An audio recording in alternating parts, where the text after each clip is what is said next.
Assalamualaikum warahmatullahi wabarakatuh. Perkenalkan, nama saya Afifah Nusa Fitri, NPM 2020-21-500435. Saya akan mengambil kesimpulan dari dua video yang sudah saya tonton. Saya akan tertuju pada satu video, yaitu peluang bahasa Indonesia menjadi bahasa kedua ASEAN. Pada video tersebut, host menanyakan kepada narasumber, yaitu Aminuddin Aziz, dengan pertanyaan pertama, yaitu apa perbedaan bahasa Indonesia dan bahasa Melayu, yang ditanyakan oleh host kepada Aminuddin Aziz. Aminuddin Aziz pun menjawab,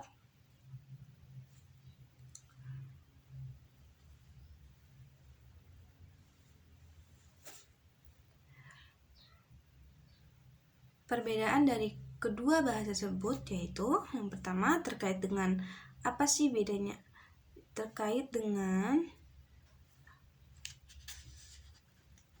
faktor sejarahnya. Yang pertama, bahasa Indonesia itu memang diambil dari bahasa Melayu, dan bahasa itu adalah fakta sejarah yang tidak bisa dipungkiri, tidak bisa dihilangkan. Pada saat para pemuda kita melakukan Kongres Pemuda Indonesia pada tahun 26, kemudian puncak pada tahun 28, pada tanggal 28 Oktober tahun 2018 itu mereka menobatkan bahasa Melayu sebagai sumber dan bahasa Indonesia kemudian dijabarkan sebagai bahasa persatuan yang dijunjung oleh para pemuda itu. Jadi sesungguhnya itu yang fakta sejarah pertama ya.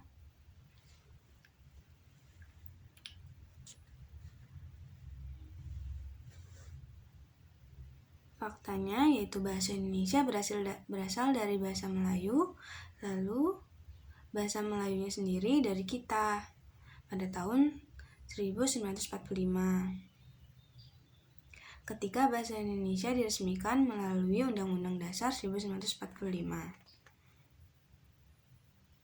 Bahasa Indonesia dianggap sebagai status menjadi bahasa negara, bahasa resmi, bahasa persatuan, dan dengan berbagai label lainnya.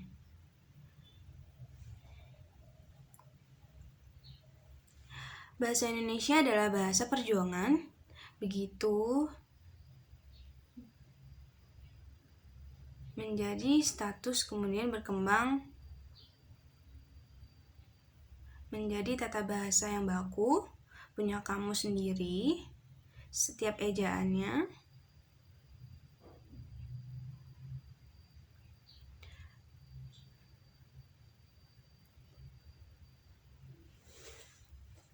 dan didasarkan dari bahasa Melayunya. Bahasa Melayu sendiri di kita tetap sebagai bahasa daerah.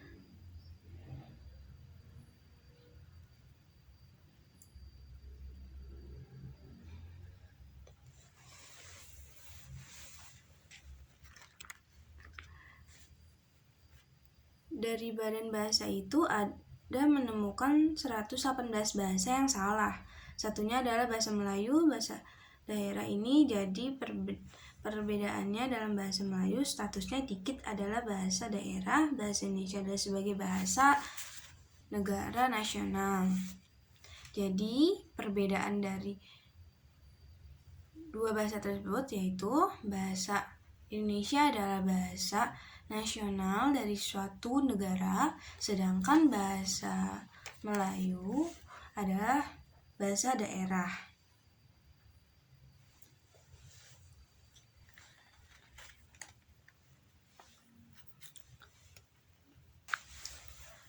Pertanyaan kedua yaitu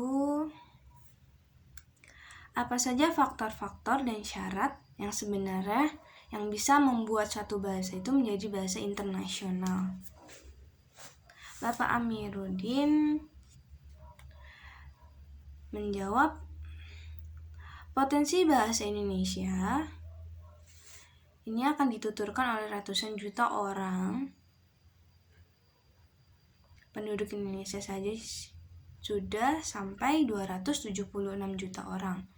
Kalau saja misalnya penduduk kita yang dikatakan anak-anak balita yang belum berbahasa Indonesia, yang kemudian warga negara Indonesia yang tinggal di pedalaman yang belum tersentuh dengan bahasa Indonesia, dikatakan itu sudah sampai 20-30 juta, atau tipe besarnya yaitu 50 juta, berarti masih ada 220 juta orang bertutur bahasa Indonesia.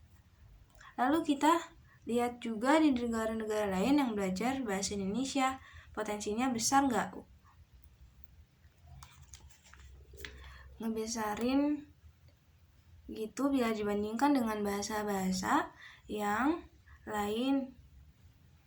Misalnya bahasa kita ini memiliki potensi dari segi penutur itu pertama, yang kedua dari segi kesebaran.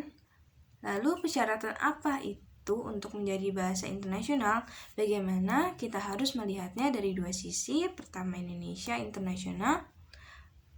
Dua sisi. Pertama, bahasa internasional dilihat dari sisi banyak masyarakat di dunia ini sebetulnya bahasa itu sudah mencegah internasional itu satu. Yang kedua, terlihat dari bahasa itu dipakai sebagai bahasa resmi organisasi internasional. Untuk menjadi bahasa resmi organisasi internasional yang berat bagi bahasa apapun, mengapa harus ada penerimaan dari anggota-anggota organisasi itu, apalagi di ASEAN? Katakanlah tata cara bagaimana kalau tidak disetujui oleh semua anggota dan tidak bisa gitu, kita mengusulkan bahasa Indonesia misalnya, kemudian Malaysia menolak. Ya nggak bisa mengusulkan bahasa Melayu, kita nggak mau juga, ya akan gitu juga, nggak akan bisa menjadi bahasa internasional karena ada suatu negara yang tidak menyetujui hasil pengajuan kita tersebut.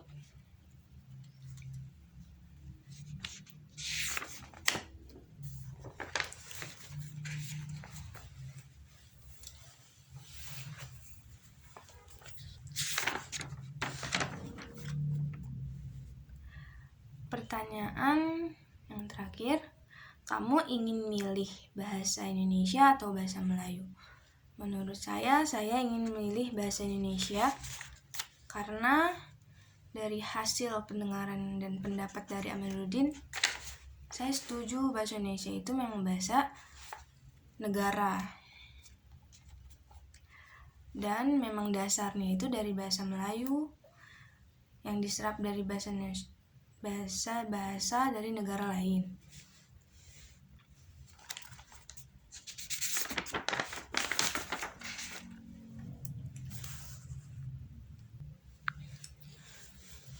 Adapun bahasa Indonesia merupakan bahasa resmi, bahasa persatuan dari berbagai label. Karena bahasa Indonesia adalah bahasa perjuangan.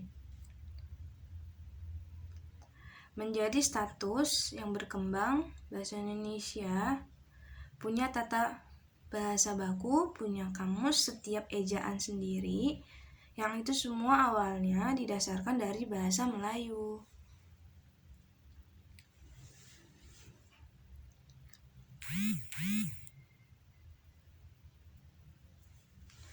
Adapun perjuangan dari para pahlawan untuk